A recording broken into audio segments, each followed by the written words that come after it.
Question number 25 तक अपना discussion हो चुका है। नेक्स्ट अपन शुरू करते हैं क्वेश्चन नंबर 26। ठीक है, क्या बोल रहा है देखो 26, if f of x is equal to sine of greatest integer of x plus 5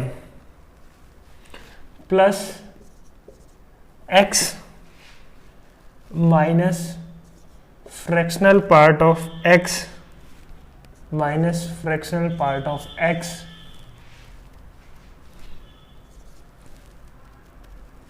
f of x ये दिया हुआ है अपने को for x belongs to 0 to π/4।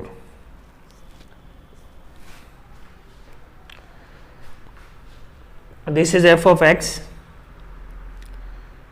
Find f inverse x। अपने को क्या निकालना है? f inverse x। तो ठीक है, f ऑफ x ये दिया हुआ है, इसको पहले सिंप्लीफाई करते हैं। f of x is equal to sine of greatest integer of x plus 5 को मैं लिख सकता हूं greatest integer of x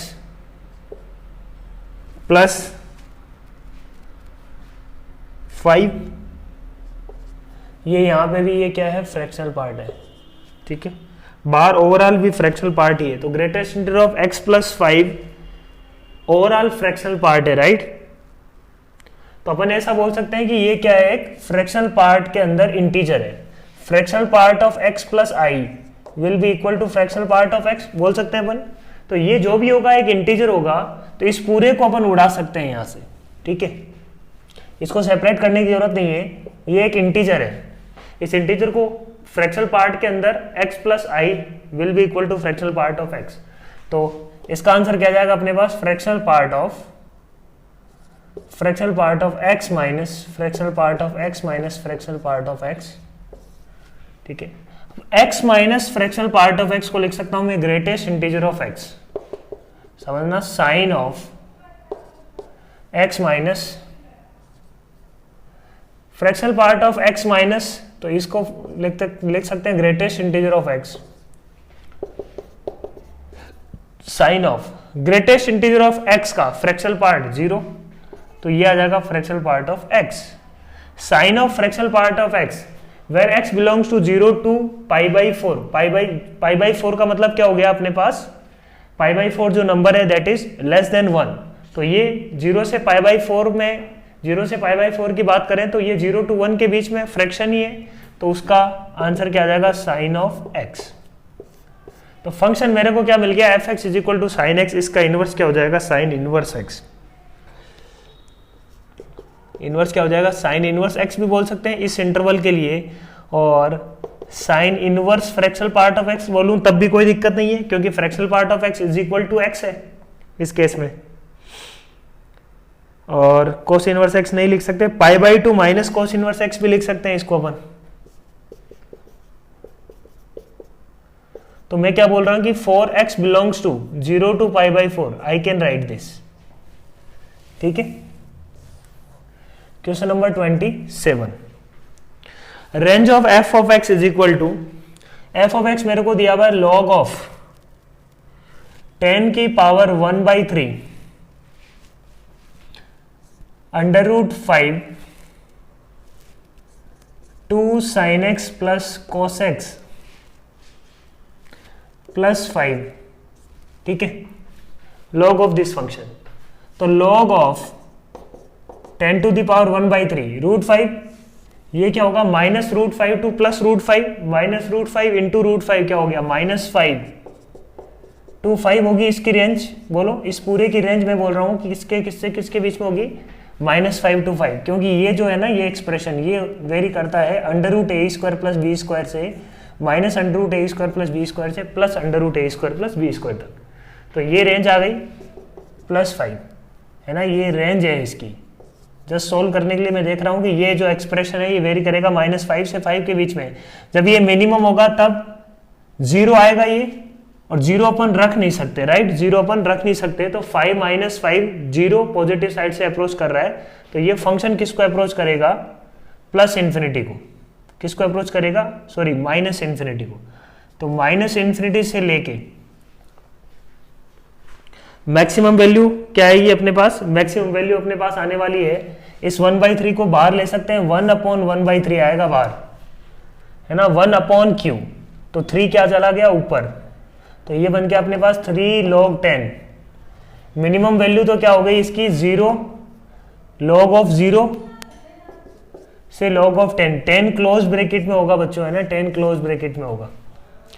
just solve करने के लिए मैक्सिमम वैल्यू क्या होगी, log 10/10, 10 to the base 10 which is 1 into 3, ये मैक्सिमम वैल्यू आ गई। तो y बिलोंग्स टू दिस, ठीक है, -∞ to 3,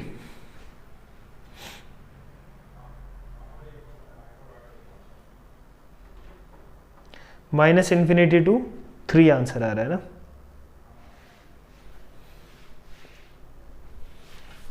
डी ऑप्शन है।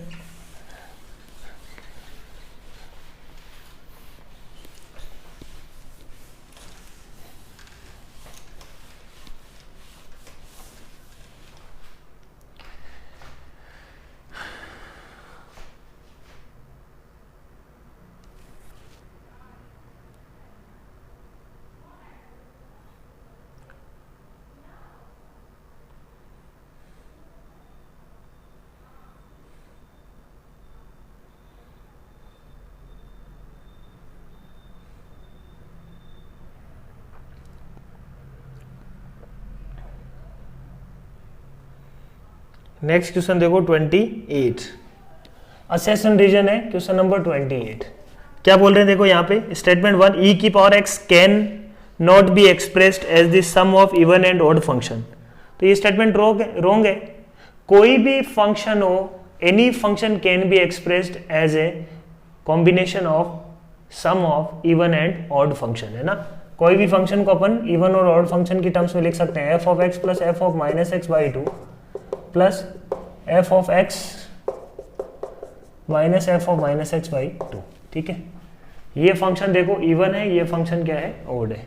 तो एनी फंक्शन कोई भी f of x हो that can be written as a combination of even and odd function. तो स्टेटमेंट 1 इज फॉल्स, मतलब d is true. Question number 28 था, 29 देखते हैं अपन। f of x is equal to sin x, f of x is equal to sin x, then f dash x is equal to cos x, ठीक है। sin x का differentiation यही है। दूसरा statement क्या बोल रहा है यहाँ पे, and f of -x is equal to minus of fx implies that f dash of -x is equal to f dash of x, ठीक है। मतलब फंक्शन यदि ओड है तो उसका डिफरेंशिएशन क्या होगा, इवन होगा, ये बोलना चाह रहे हैं अपन। सही बात है, ये स्टेटमेंट बिल्कुल सही है और ये भी बात बिल्कुल सही है। स्टेटमेंट 2 क्या बोल रहा है, that derivative of an odd function is even and vice versa. सही बात है बिल्कुल, स्टेटमेंट 2 भी ट्रू है। अब अपन ये बोल सकते हैं कि sir f x is equal to sine x और f dash x is equal to cos x को ये बात एक्सप्लेन नहीं कर रहा, है ना।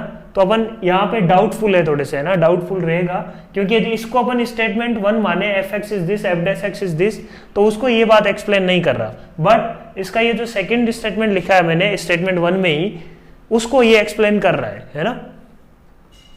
तो बस ए और बी में यहाँ डाउट रहेगा।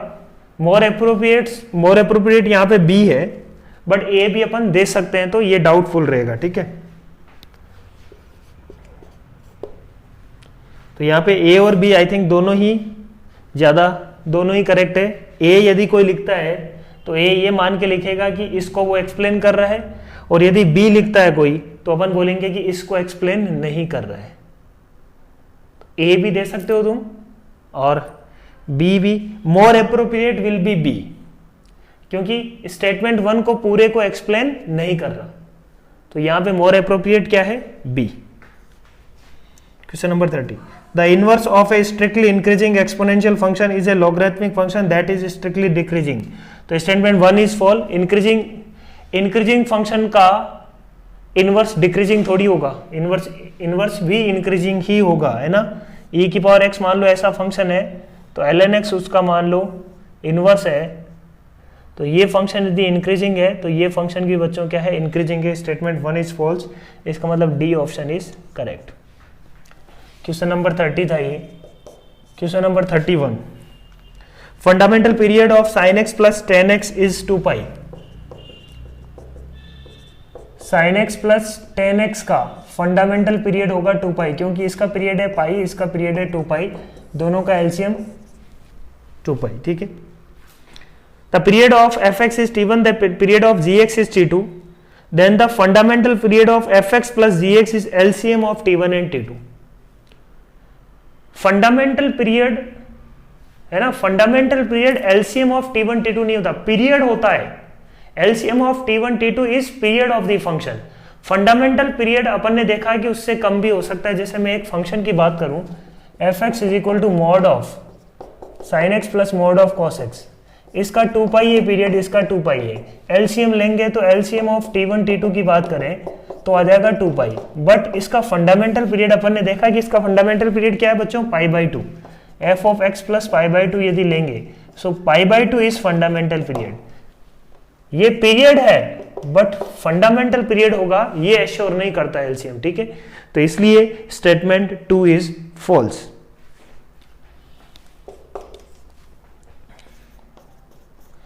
Question number 32. The function fx is symmetric about y equal to x, then f of fx is equal to x। सही बात है। स्टेटमेंट 1, कोई भी function y equal to x के अबाउट सिमेट्रिक है, इसका मतलब क्या है, वो एक दूसरे के इनवर्स है, तो f of fx is equal to x होगा उस केस में, ठीक है। अब सेकेंड स्टेटमेंट देखो, fx इज इक्वल टू, अब इसको एक्सप्लेन करने के लिए इन्होंने दिया है fx is equal to x 1 minus x, x belongs to q, x does not belongs to q, और then f of fx is equal to x होगा। स्टेटमेंट 2 भी अपन ने देखा है कि स्टेटमेंट 2 भी सही आ रहा है।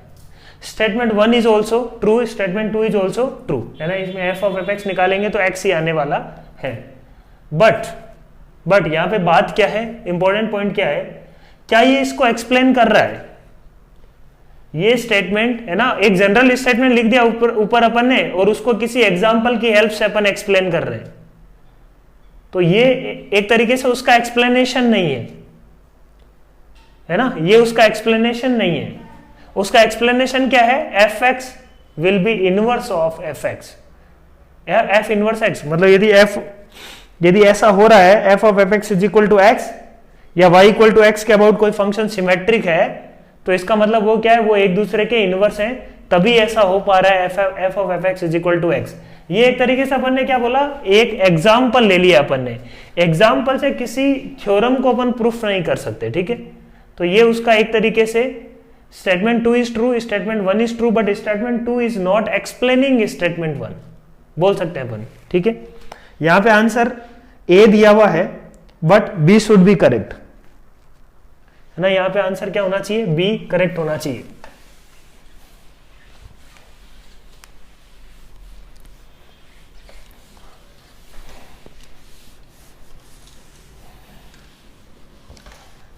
देखो स्टेटमेंट 1 का यूज होना स्टेटमेंट 2 में ये इनफ नहीं है, स्टेटमेंट 1 को वो एक्सप्लेन करना चाहिए, ठीक है। तो किसी एग्जाम्पल से थ्योरम को अपन एक्सप्लेन थोड़ी कर सकते हैं ना, थ्योरम को एग्जाम्पल से एक्सप्लेन नहीं किया जा सकता, एग्जाम्पल को थ्योरम से एक्सप्लेन अपन कर सकते हैं, ठीक है। कोई एग्जाम्पल लिख दिया अपन ने, स्टेटमेंट 2 में थ्योरम दे दी, by this theorem this is true, तो दैट इज ओके। बट यहां पे क्या, ऊपर थ्योरम लिखिए, नीचे एक एग्जाम्पल देके अपन को प्रूफ करवाया। क्वेश्चन नंबर 33 देखो, काफी अच्छा क्वेश्चन है। fx is equal to sine x is periodic function, g of x is equal to cos x is also periodic. कोई बात नहीं है, दिक्कत नहीं है इसमें, दोनों पीरियोडिक फंक्शन है। If the derivative of function is periodic then the function will also be periodic. इस स्टेटमेंट को देखो, ये क्या बोल रहा है कि यदि f dash x plus t is equal to आ रहा है f डैश x, क्या इस बात से अपन बोल सकते हैं कि फंक्शन जो f ऑफ x मिलने वाला है वो भी पीरियोडिक होगा, है ना। तो ये बच्चों ध्यान रखना, इंपॉर्टेंट बात है, ऐसा अपन नहीं बोल सकते, ठीक है, ऐसा अपन नहीं बोल सकते। यदि f of x f dash x periodic है तो f ऑफ x पीरियडिक होगा, ये नहीं बोल सकते अपन, है ना। f ऑफ x से उधर जा सकते हैं अपन। तो इसके लिए एग्जांपल ले लेता हूं मैं, f(x) is equal to greatest integer of x।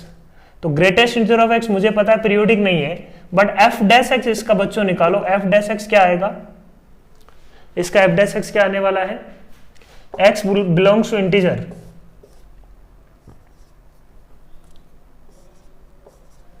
Integer पे तो ये डिसकंटिन्यूअस है तो नॉट डिफाइंड, नॉट डिफाइंड है ना, इंटीजर पे ये क्या आ रहा है, not defined, f dash x क्या आ रहा है, not defined.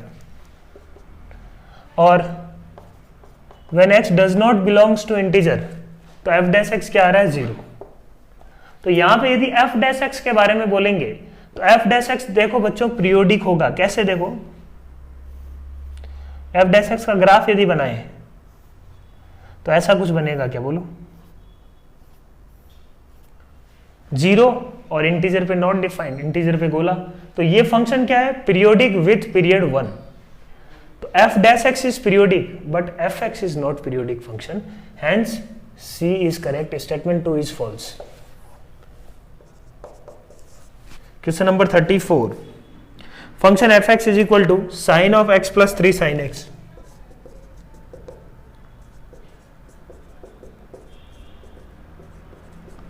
Is a periodic function, ये बोल रहा है।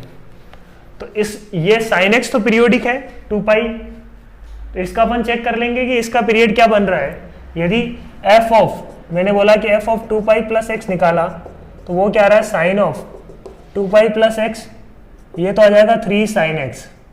बट इसका क्या करेंगे, अब अपने को पता है कि sine of 2 pi plus theta is sine theta,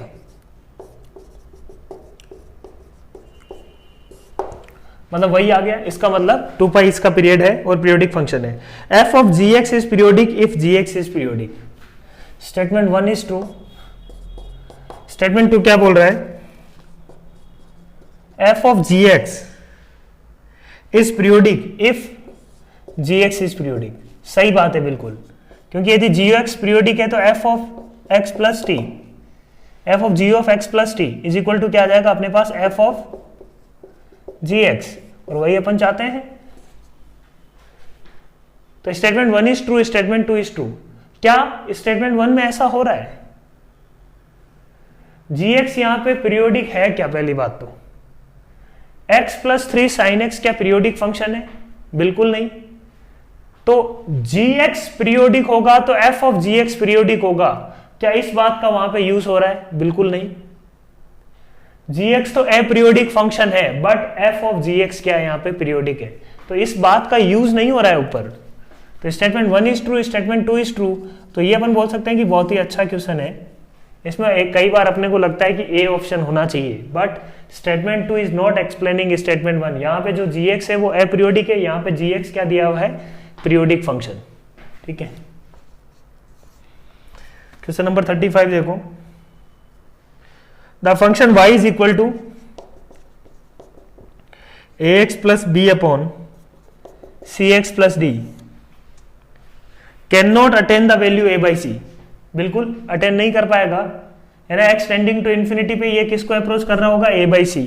तो x टेंडिंग टू इन्फिनिटी पे जो a by c वैल्यू मिल रही है उसको ये अटेन नहीं कर पाएगा, ठीक है। तो a by c value attain नहीं कर पाएगा, इसका लॉजिक क्या है, मैंने बोला कि इसकी रेंज कैसे निकालते हैं अपन, c y x plus y d is equal to a x plus b, x बाहर गया,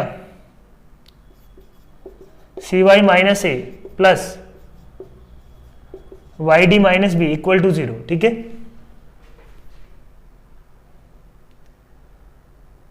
तो यहां पे अपने पास क्या है, x into c y minus a plus y d minus B.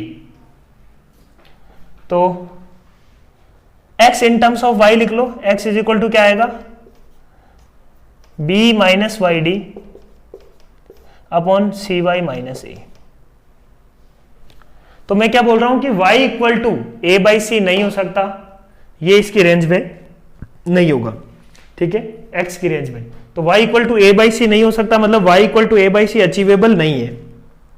Range निकालने का तरीका यही है, और नीचे यही एक्सप्लेन कर रहा है, the domain of g of y does not contain a by c. तो एक्सप्लेनेशन भी करेक्ट है, स्टेटमेंट 1 भी करेक्ट है, option number A.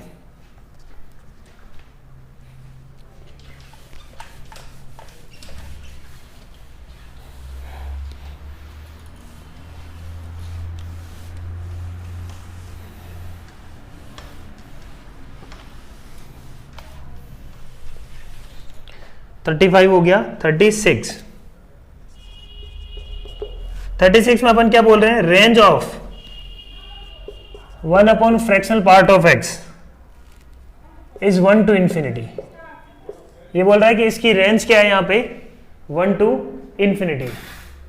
Range 1 to infinity है, इस बात से अपन क्या समझ रहे हैं यहां पे कि फ्रैक्शनल पार्ट ऑफ x क्या है, मुझे पता है 0 से 1 के बीच में होता है, 0 क्लोज से 1 ओपन के बीच में होता ही है, बट यहां पे 0 क्लोज भी ले नहीं सकते अपन, तो 0 प्लस रखने पे इन्फिनिटी, 1 रखने पे 1 टू इन्फिनिटी, सही बात है। और इसका एक्सप्लेनेशन क्या दिया हुआ है, 1 by x, if 1 by x is between 0 to 1 then x will be between 1 to infinity। सही बात है, इसी बात का अपन ने यूज किया इसको प्रूफ करने के लिए।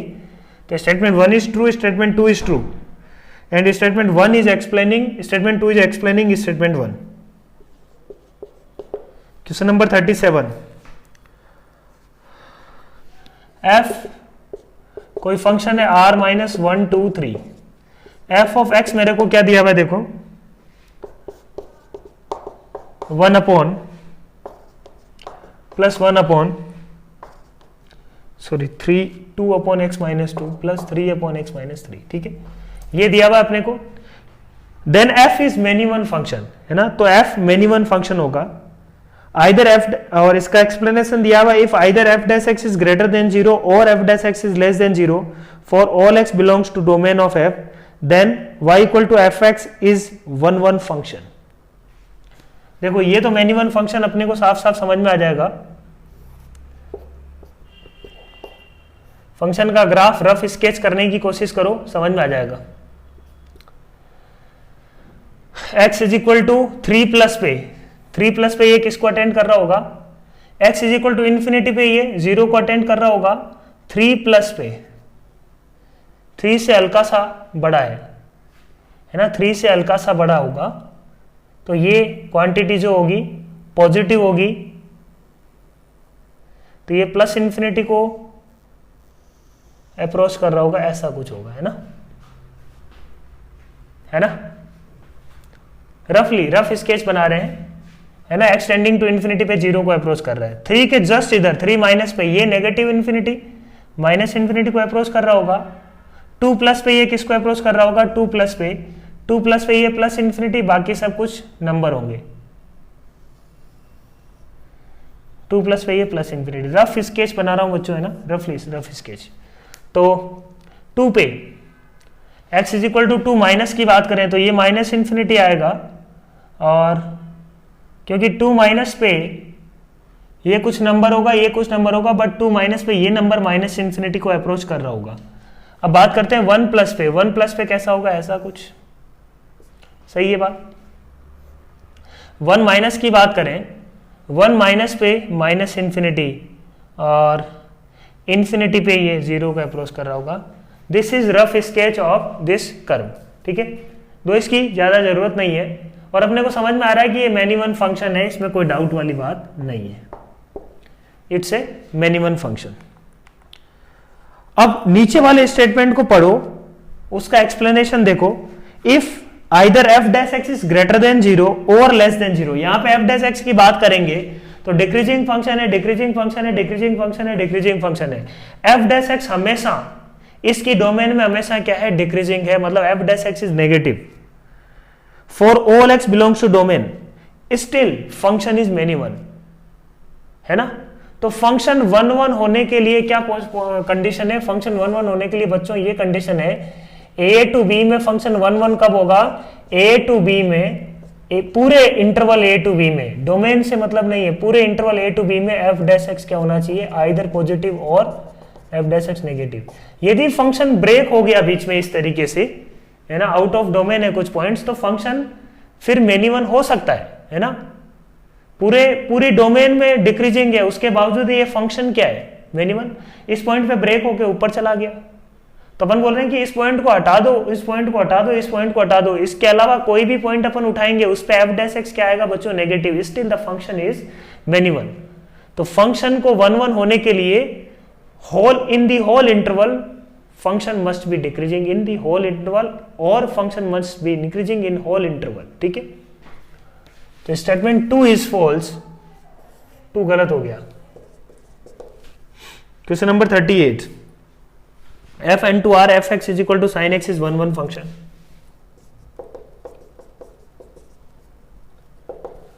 n to r function is 1 1 function. The period of sin x is 2 pi and 2 pi is irrational number.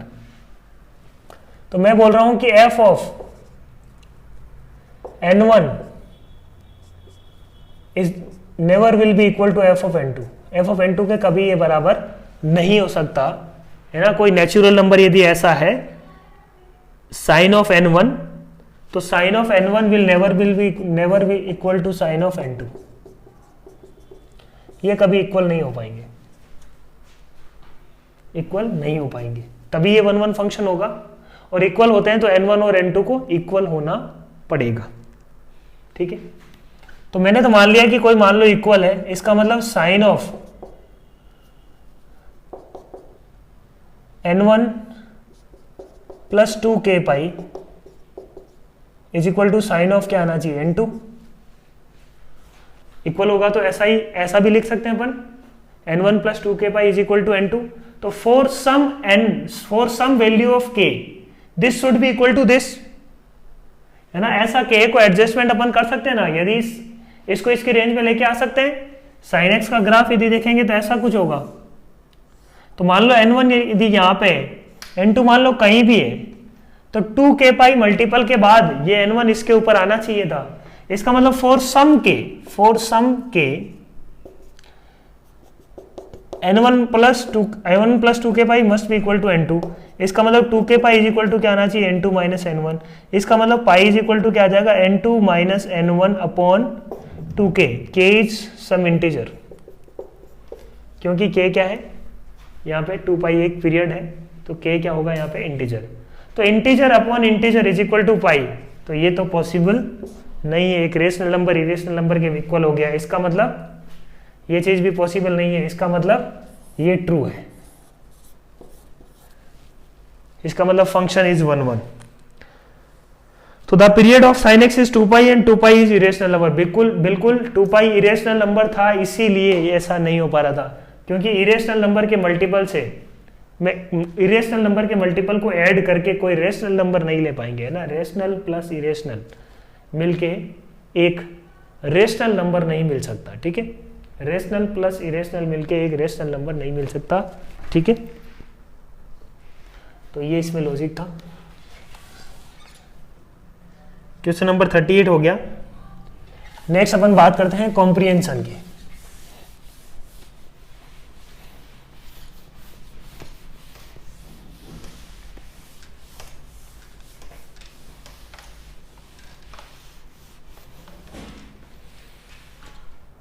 Comprehension देखो, कॉम्प्रिहेंशन 1,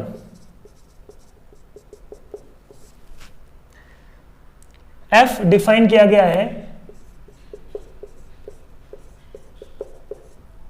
ये this is function is a bijective function दिया हुआ है, and f of x is a period, f of x is quadratic polynomial, ठीक है।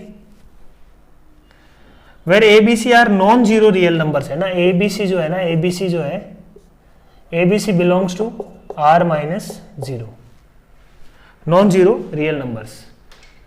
Then we have to find first of all f of 2. क्या निकालना है बच्चों, f of 2। तो देखो ये 1 1 और on 2 फंक्शन है f, तो मुझे पता है कि जो ग्राफ होगा ना इसका 0 से 2 में, 0 से 2 में 0 से 2 जाना चाहिए, तो 0 पे 2 हो सकता है, 2 पे 0 हो सकता है, या ग्राफ क्या होगा इस टाइप का। इन दोनों में से कोई पॉसिबिलिटी हमेशा बनेगी, या तो ये ग्राफ होगा या ये ग्राफ होगा। बोलो सही है के बाद 0 to 2, 2 to 0। तो मैं बोलता हूं कि f of 0 या तो 0 होगा या f of 0 2 होगा। दोनों पॉसिबिलिटी चेक कर रहे हैं। f of 0 यदि 0 होता है तो c इक्वल टू 0 आ गया, और c 0 अपने को दिया हुआ है क्या, c इज r माइनस 0, मतलब c 0 नहीं हो सकता, मतलब f of 0 0 नहीं हो सकता, तो ये पॉसिबिलिटी हो गई wrong. f of 0 is equal to 2 यदि देखें तो c इज इक्वल टू 2, बस ये एक ही पॉसिबिलिटी बनती है, या तो ये होना चाहिए या ये होना चाहिए, क्योंकि फंक्शन 1 1 एंड ऑन 2 है, इसीलिए ये दोनों में से कोई एक तो होना ही पड़ेगा, एंड पॉइंट्स अचीव करेगा। फंक्शन यहाँ पे क्या है, या तो इंक्रीजिंग या डिक्रीजिंग, क्योंकि 1 1 है, ऑन 2 को होने के लिए f of 0 0 होगा या f of 0 2 होगा। f of 0 यदि 2 है तो f of 2 क्या होगा, 0 होगा अपने आप ही, सही है ना बात। f of 2 क्या आएगा 0, क्योंकि f of 0 2 है, तो दूसरा जो फंक्शन है f of 0 यदि 2 है तो दूसरा फंक्शन f of 2 क्या होगा बच्चों, ये पॉइंट है 2, 0, ठीक बात। तो first f of 2 equal to 0, C option. Question number 39 था ये। 40 क्या बोल रहा है, which of the following is one of the root of f of x equal to 0। 2 इसका एक रूट हो गया, तो बाकी रूट मान लेते हैं अल्फा है दूसरा रूट, तो 2 plus alpha is equal to होगा minus b by a, sum of root 2 into alpha is equal to क्या होगा minus of c by a. C मैंने निकाल दिया क्या है 2, तो अल्फा इज इक्वल टू क्या आया बच्चों minus of 1 by a. Alpha is equal to क्या आएगा माइनस ऑफ 1 बाई ए। इसका मतलब अल्फा इज इक्वल टू अपने पास क्या मिल गया माइनस ऑफ, सॉरी ये प्लस होगा यहाँ पे, ये प्लस होगा, सी बाई ए होगा, राइट। तो alpha is equal to 1 by a, तो दूसरा रूट भी मिल गया अपने को 1 by a option is correct. Which of the following is value of a is not a value of a की वैल्यू इनमें से कौन कौन सा नहीं हो सकता, ठीक है। Which of the following is not a value of a, तो अपने पास क्या है यहाँ पे f x is equal to अपने पास क्या आ गया a x square plus b x plus 2, ये फंक्शन है, और f ऑफ 2 इक्वल टू 0 अपने को पता है, इसका मतलब 4a plus 2b plus 2 equal to 0 अपने को पता है, इसका मतलब 2a plus b plus 1 equal to 0, this thing we know, ठीक है। अब अपन बात करते हैं कि a के बारे में यहां से कुछ कमेंट कर सकते हैं क्या, a के बारे में यहां से कुछ कमेंट किया जा सकता है क्या, है ना। तो देखो यहाँ पे एक बात अपन यहाँ पे ये बोल रहे हैं कि ये जो फंक्शन है ना, ये फंक्शन क्वाड्रेटिक है, क्वाड्रेटिक है, तो माइनस बी बाई 2a की जो वैल्यू होगी ना, माइनस बी बाई 2a की वैल्यू वो 0 से 2 में नहीं हो सकती। यदि माइनस बी बाई 2a 0 से 2 में हो गया तो फंक्शन फिर 1 1 नहीं होगा। तो minus b by 2a is either 0 से 2a के इधर हो सकता है या 0 से 2 के उधर हो सकता है ना। तो माइनस बी बाई 2a 0 से 2 के बीच में नहीं हो सकता, या तो यहां होगा और यहां होगा। तो इस बात का भी अपन इसमें यूज करेंगे। ये तो हो गया एक इक्वेशन नंबर 1 मान लो। दूसरा अपन बस बात करते हैं minus of b by 2a, minus b by 2a is less than equal to 0 और minus b by 2a is greater than और इक्वल टू 2। इक्वल टू 2 भी, हाँ इक्वल टू 2 भी चलेगा, कोई दिक्कत नहीं है, ठीक है। यहां से अपन क्या बोलेंगे b by a is greater than equal to 0, और यहां से अपन क्या बोल सकते हैं, अब b को मैं क्या लिख सकता हूं -1 माइनस 2a, b को मैं क्या लिख सकता हूं -1 minus 2a upon a is greater than equal to 0, 2a plus 1 upon a is less than equal to 0। a जो होगा वो क्या होगा यहाँ पे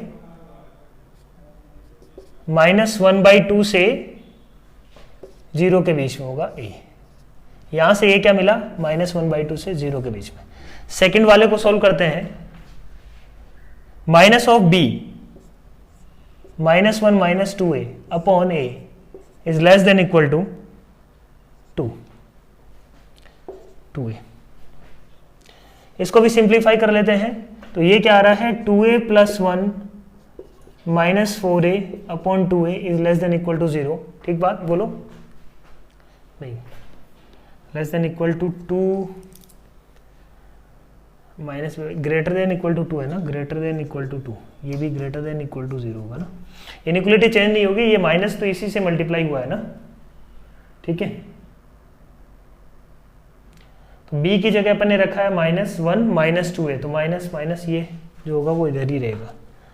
तो ये अपने पास 2a + 1 - 4a upon 2a is greater than equal to 0। तो यहां से देखो क्या पॉसिबिलिटी बन रही है, 1 - 2a upon 2a is greater than equal to 0, 2a - 1 upon 2a is less than equal to 0। तो देखो यहां पे क्या है, 2a - 1 अपॉन 2a, तो a is equal to, a तो 0 आ जाएगा, a के a इज इक्वल टू क्या आ जाएगा अपने पास 1/2, ठीक है। इससे इन दोनों के बीच में होना चाहिए। तो a की पॉसिबिलिटी क्या आई, एक तो a यहां से दिख रहा है अपने को -½ to 0 या 0 to ½। तो a क्या क्या नहीं हो सकता, -½ नहीं हो सकता, -½ और +½ विच of the following is not a value of a। तो a इससे छोटा होना चाहिए, है ना। a जो है, a must lie between -1/2 to 0 और 0 to 1/2। तो -1/4 हो सकता है, -1/2 1/2 एंड पॉइंट्स हैं, यहाँ पे ग्रेटर देन इक्वल टू चल रहा है, तो देखो यहाँ पे एंड पॉइंट को भी इंक्लूड करना पड़ेगा, ठीक है, इंक्लूड करना पड़ेगा।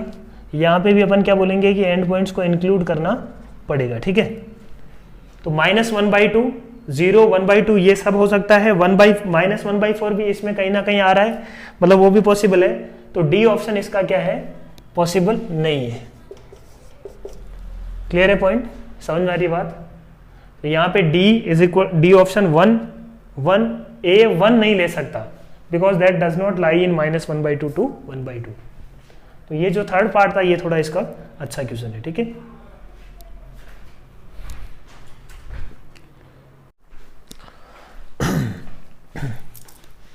नेक्स्ट देखो बच्चों, कॉम्प्रिहेंशन नंबर 2, ठीक है।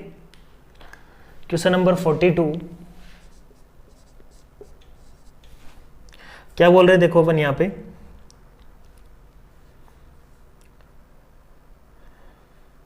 f(r)(r) is a function satisfying f(2 - x) is equal to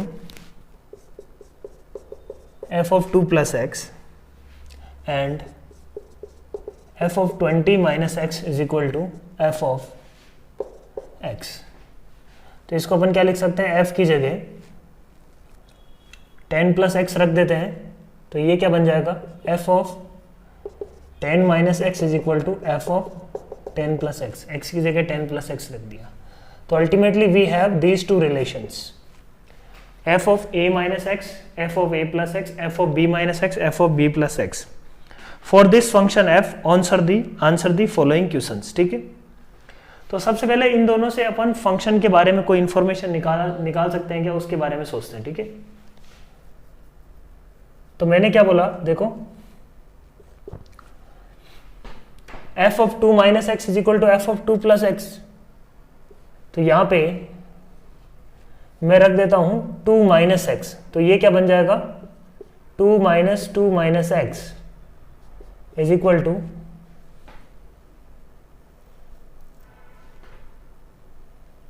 2 - x, तो ये बन जाएगा f(4 - x), ठीक है। ये बन जाएगा अपने पास f(x) is equal to f(4 - x), और f(x) किसके इक्वल है, f(20 - x) के।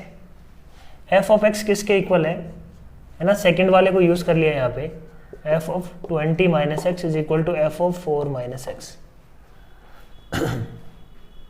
अब इसका कैसे यूज करें अपन, इसको कैसे यूज करें, तो मैंने बोला इसको कैसे यूज करते हैं, अपन पीरियोडिसिटी के बारे में सोचना चाह रहे हैं यहां से, है ना, इसका पीरियड निकालना चाह रहे हैं फंक्शन का। तो एफ ऑफ, अब क्या रख देते हैं यहां पे,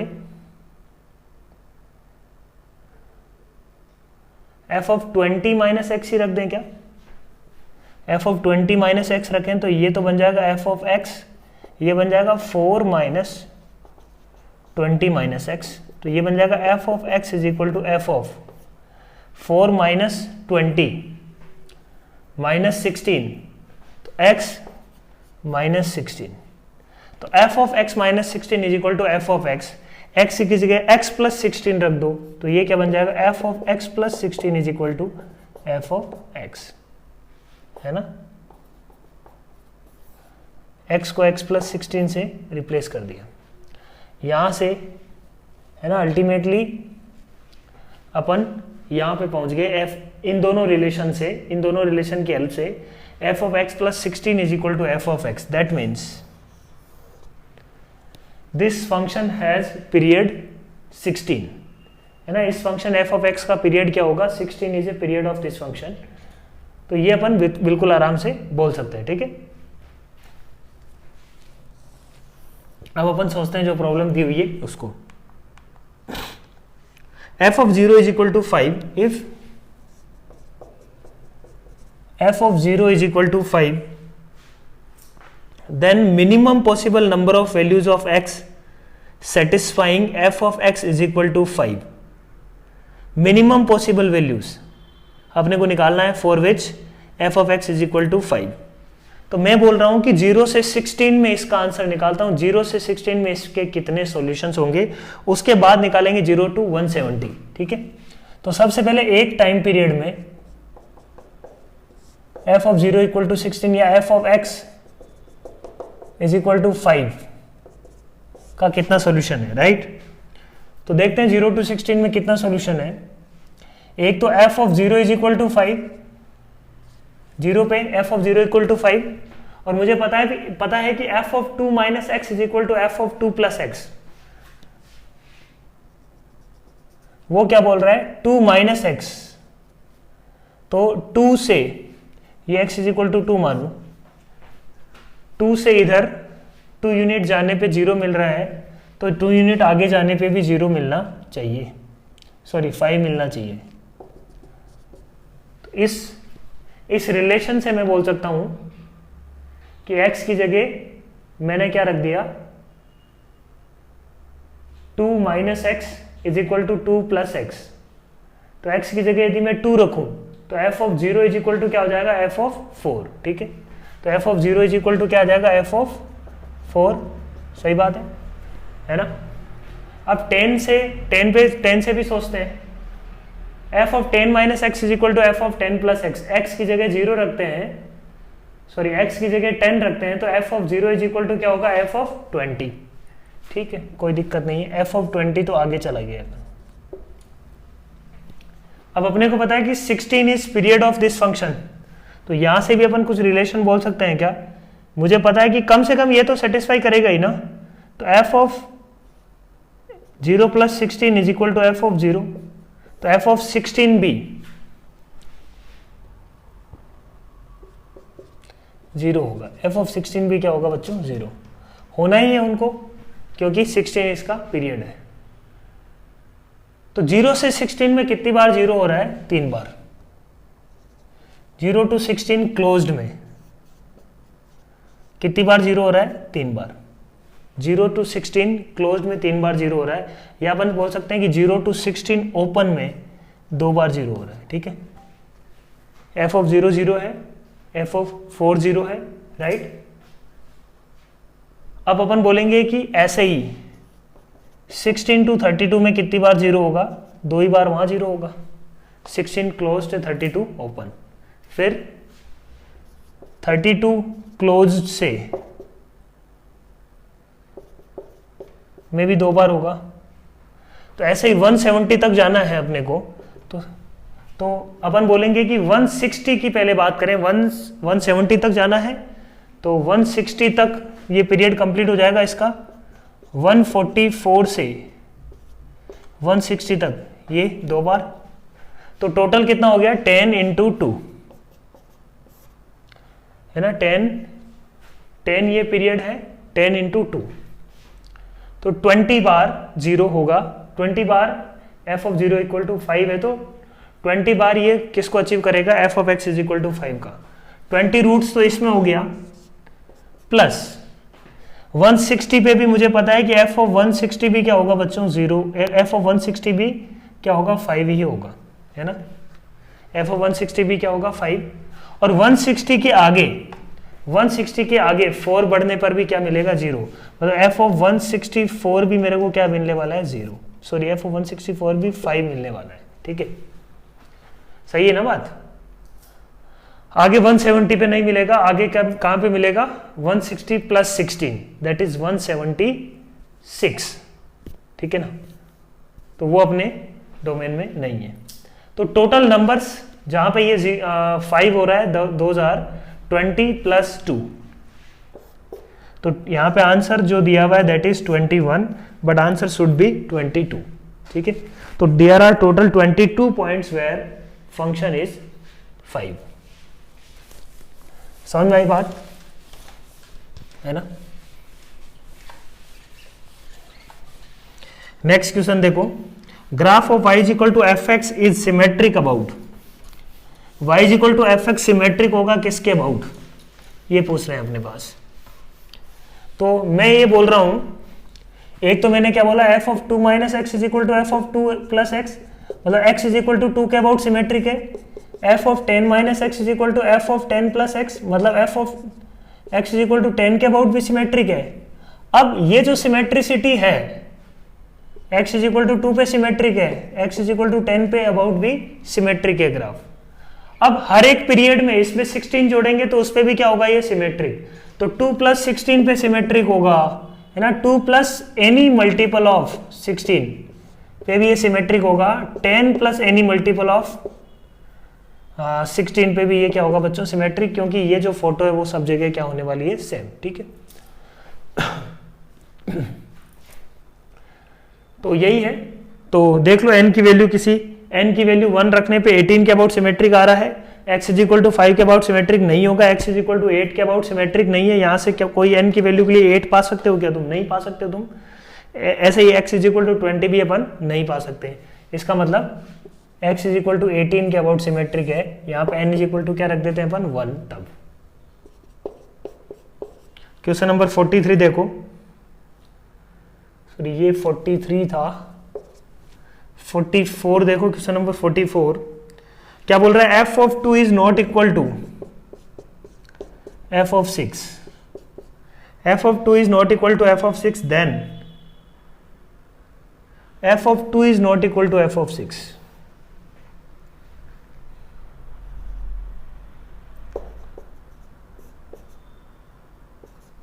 x इज इक्वल टू 2 पे जो वैल्यू मिलने वाली है वो f of 6 के इक्वल नहीं है, तो fundamental period of f of x is 1। तो 1 के बारे में अपने को बताना है कि 1 इसका फंडामेंटल पीरियड हो सकता है कि नहीं। ए बी सी तीनों ऑप्शन क्या है 1 से रिलेटेड है, तो पहले 1 चेक करते हैं। f of 2 is not equal to f of 6 दिया हुआ अपने को, है ना। यदि 1 इसका फंडामेंटल पीरियड होता तो अपन बोल सकते थे क्या कि f of 2 plus any multiple of t is equal to क्या आना चाहिए, f of 2 के बराबर आना चाहिए, बोलो। तो f of 6 यहां से अचीव कर सकते हैं बिल्कुल। n को t को यदि फंडामेंटल पीरियड मैंने 1 ले लिया तो 1 × 4 इज इक्वल टू क्या आ रहा है f of 6, which is we know that f of 2 के इक्वल होना चाहिए यदि ये इसका पीरियड है तो। और वो अपने को दिया हुआ है कि f of 2 is not equal to f of 6, इसका मतलब जो अपन ने माना है दैट इज रॉन्ग। सो 44 में period of f of x can't be 1 नहीं हो सकता, इतना अपन श्योर है। ऐसे ही कॉम्प्रिहेंशन 3 देखो, कॉम्प्रिहेंशन 3 का क्वेश्चन नंबर 45। कॉम्प्रिहेंशन क्या बोल रहा है, f is defined 0 to ∞, 2 0 to ∞। f ऐसे डिफाइन किया गया है, f of x into f of y is equal to x square y की पावर ए। तो सबसे पहले तो अपन को यहाँ पे फंक्शन निकालना पड़ेगा बच्चों, है ना, फंक्शन निकालना पड़ेगा। तो 0 से इन्फिनिटी में जा रहा है फंक्शन, है ना, ए बिलोंग्स टू आर दिया हुआ है। देखते हैं अपन, मैंने क्या बोला, y की जगह अपन क्या रखते हैं, पहले तो f of y is equal to रख देते हैं क्या, y की जगह 1 रखते हैं एक बार। तो ये क्या हो जाएगा, x into f of 1 is equal to x square into 1 की पावर a। तो f of x into f of 1 is equal to x square आ गया, है ना, y की जगह अपन रख दिया 1। तो इसका मतलब x इंटू एफ ऑफ 1 को मैं मान लेता हूं कुछ t। तो f of t is equal to क्या आ जाएगा, देखो, तो x की वैल्यू यहां से क्या आई, t upon f of 1। Ultimately अपन क्या रख रहे हैं, x की जगह t अपॉन एफ ऑफ 1 का होल स्क्वायर। तो f of t is equal to क्या आ जाएगा, t अपॉन एफ ऑफ 1 का होल स्क्वायर। तो f of t is equal to क्या आ जाएगा, t square upon f of 1 का स्क्वायर।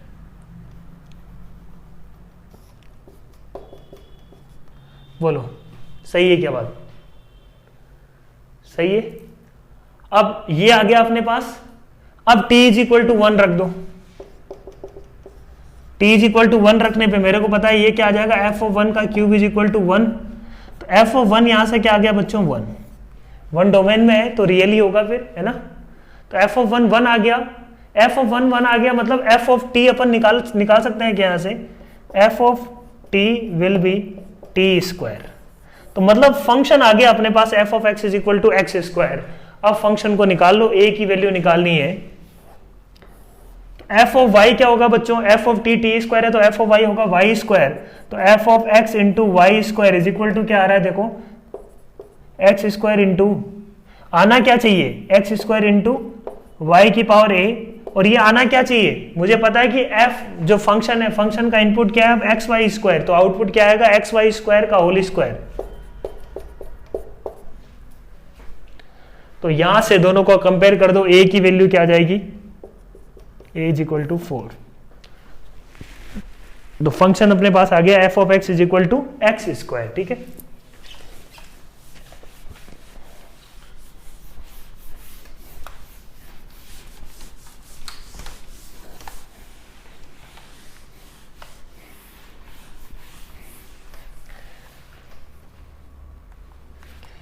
क्वेश्चन नंबर 1 क्या है, वैल्यू ऑफ a, है ना, 45 तो था वैल्यू ऑफ a, तो a इज इक्वल टू क्या आ गया, 4।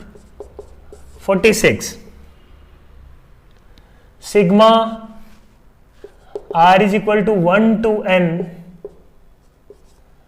r square into, sorry, f of r into NCR। अब अपन जानते हैं कि f ऑफ r क्या होगा, r स्क्वायर होगा, फंक्शन अपन निकाल चुके हैं। तो r स्क्वायर इंटू NCR, इसको सॉल्व करने का तरीका क्या है, इसको सॉल्व करने का तरीका है, इसको लिख दिया अपन ने r इंटू NCR। NCR को अपन ने क्या लिख दिया, n by R, n minus 1 CR minus 1 sigma from r is equal to 1 to n। Simplify करो, देखो, तो r into n minus 1 CR minus 1 sigma r is equal to 1 to n। अब देखो यहां से एक r और बचा हुआ है, इसका क्या काम करें, इसको मैं बोलता हूं, इसको मैंने क्या किया, r is equal to 1 to n है, इसको मैं क्या कर लेता हूं, r minus 1 plus 1 into n minus 1 CR minus 1, ठीक है, is equal to sigma r is equal to 1 to n, r minus 1 into n minus 1 CR minus 1। तो ये हो जाएगा अपने पास, फिर से मैंने क्या किया, इसको अलग कर लिया और 1 को अलग कर लिया, है ना। अब तो बाइनोमियल बचता है, देखो,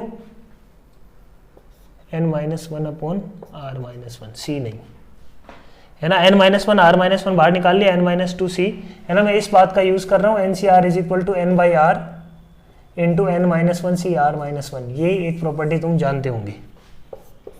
तो n minus one into N minus two C R minus two, R is equal to 1 पे तो नॉट डिफाइंड हो जाएगा, आर इज इक्वल टू 2 से शुरू कर रहा है, 2 पे 0 से लेके कहां तक जा रहा है, R is equal to N तक।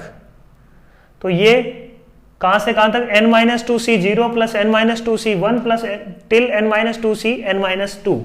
तो ये हो जाएगा बच्चों 2 की पावर n माइनस टू, किसके साथ, प्रोडक्ट में है n माइनस वन, प्लस ये क्या हो जाएगा n, इसका भी क्या है अपने को सिग्मा करना है ना, इसका भी सिग्मा है, from r is equal to 1 to n, ये सिग्मा पूरे के साथ आएगा।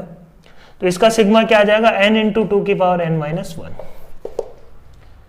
n इंटू टू की पावर n माइनस वन। यहां पे एक n की गड़बड़ है,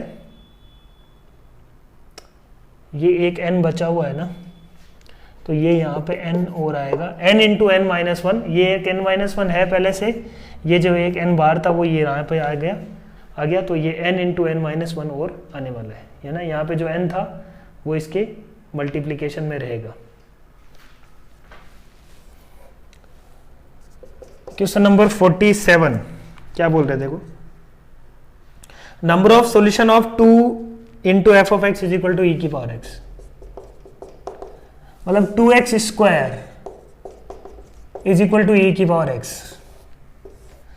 2x स्क्वायर ऐसा कुछ ग्राफ है,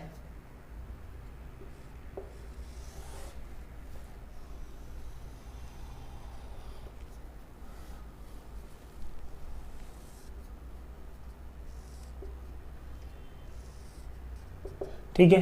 अब e की पावर x के साथ इसके कितने पॉइंट ऑफ इंटरसेक्शन है, तो मैं बोल रहा हूं एक तो ये वाला तो होगा ही। अब बात करते हैं कि यहां पॉइंट ऑफ इंटरसेक्शन होगा या नहीं होगा, उसकी बात करते हैं। तो मैं ये बोल रहा हूं कि प्लस इंफिनिटी पे कौन ऊपर रहेगा, e की पावर x, e की पावर x डोमिनेट करता है x स्क्वायर को, तो e की power x is much much greater than x square at plus infinity. तो एक्सपोनेंशियल कोई भी पॉलिनोमियल फंक्शन हो उसके कंपैरिजन में हमेशा e की पावर x हमेशा ऊपर रहेगा।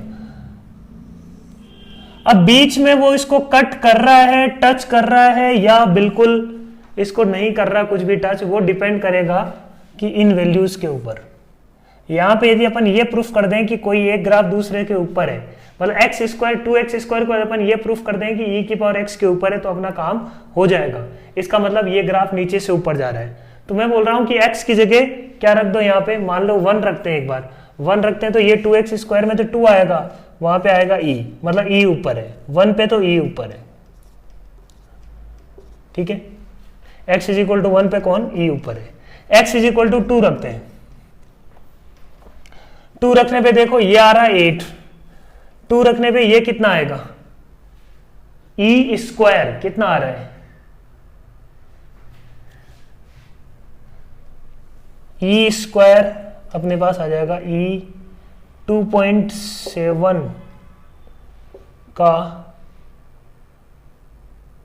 स्क्वायर है ना, 2.7 का स्क्वायर, ठीक है।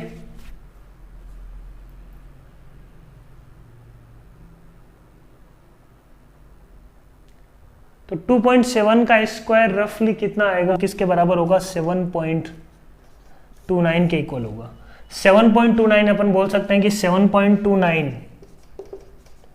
है किसके ऊपर, y इक्वल टू ई की पावर x के ऊपर, और 8 किसके ऊपर है, y equal to 2x square के ऊपर।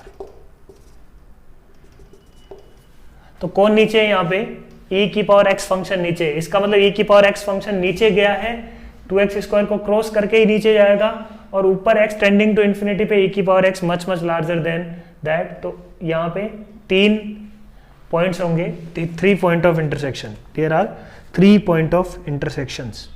तो number of solutions will be 3।